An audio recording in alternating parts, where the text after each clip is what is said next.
Remember that when you die, okay, buhay ka pa rin.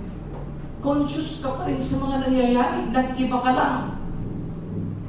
Okay? Tandaan mo yan. Kaya nga ang masaklap dito, and whosoever was not found written in the book of life was cast into the lake of fire. And lo and behold, hindi pa ako nananakot. Pag itinapod ka sa impyerno, you are conscious there.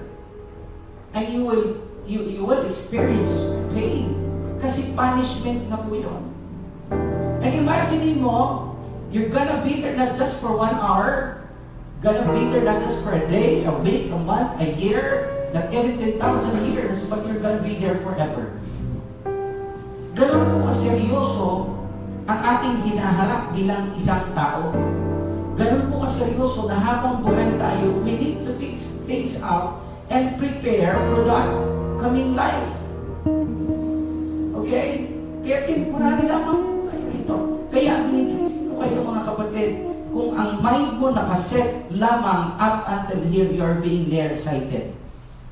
Ano yung sabihin? Ibig sabihin, kapatid, mapapahama ka kung ang mahalaga lang sa iyo ay ang buhay na kasalukuyan, because this is not our current life. Pero hindi ko sinasabi na ibaliwala natin ang ating buhay dito. It's still important. Why? Because the way you live your life here on this earth, that will actually determine who you are gonna be on the next life.